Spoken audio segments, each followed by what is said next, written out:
Praise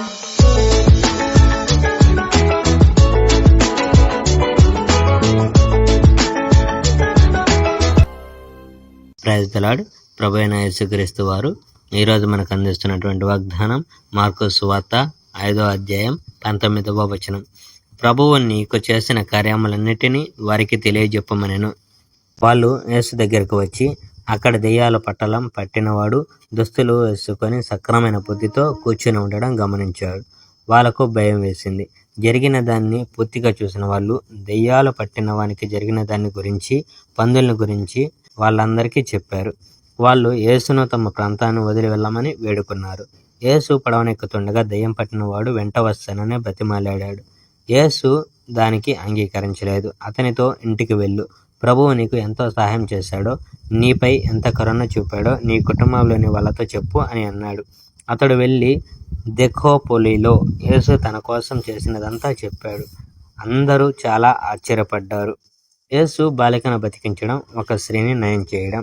యేసు మళ్ళీ పడవనెక్కి సముద్రం దాటి అవతల గట్టు చేరుకున్నాడు. ఒక పెద్ద ప్రజల గుంపు ఆయన చుట్టూ చేరింది. ఆయన ఇంకా సముద్రం దగ్గరే ఉన్నాడు. ఇంతలో సమాజ మందిరానికి అధికారుల్లో ఒకడు అక్కడికి వచ్చాడు. అతని పేరు యాయీరు. అతడు యేసుని చూచి ఆయన కాళ్ళ మీద పడి, నా చిన్న కూతురు చావు బ్రతుకుల్లో ఉంది. మీరు దయచేసి వచ్చి మీ చేతుల్ని ఆమె మీద ఉంచితే ఆమెకు నయమై జీవిస్తుంది అని దీనంగా వేడుకున్నాడు. యేసు అతని వెంట వెళ్ళాడు. ఒక పెద్ద ప్రజా సమూహం ఆయన్ని తోసుకుంటూ ఆయన్ని అనుసరించింది. 12 సంవత్సరాల నుంచి రక్తస్రావంతో బాధపడుతున్న ఒక స్త్రీ ఆ గుంపులో ఉంది. ఆమె చాలామంది వైద్యుల దగ్గరికి వెళ్ళింది, కానీ ఆమె బాధ ఏమాత్రం తగ్గలేదు. తన దగ్గర ఉన్న డబ్బంతా వ్యయం చేసింది, కానీ నయమవడానికి మారుగా ఆమె స్థితి ఇంకా క్షీణించింది.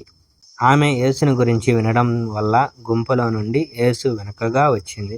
తన మనస్సులో, నేను ఆయన వస్త్రాన్ని తాకితే చాలు నాకు నయమైపోతుంది అనుకొని ఆయన వస్త్రాన్ని తాకింది. వెంటనే ఆమె రక్తస్రావం ఆగిపోయింది. తన శరీరంలోని బాధలన్నిటి నుండి విముక్తి పొందినట్టు ఆమెకు అర్థమైంది. వెంటనే యేసుకు తన నుండి శక్తి పోయినట్టు తెలిసింది.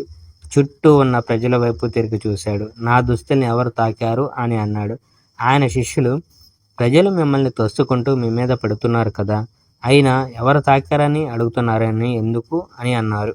కానీ యేసు ఎవరు తాకారు అని చుట్టూ చూస్తూ ఉండిపోయాడు. అప్పుడు స్త్రీ తనకు నయమైపోయిందని తెలుసుకొని భయంతో వణుకుతూ వచ్చి యేసు కాళ్ళపై పడి జరిగినదంతా చెప్పింది. ఆయన ఆమెతో, అమ్మా, నీ విశ్వాసమే నీకు నయం చేసింది, శాంతంగా వెళ్ళు, నీ బాధలు నివారణ అయ్యాయి అని అన్నాడు. Praise the Lord. May God bless our India.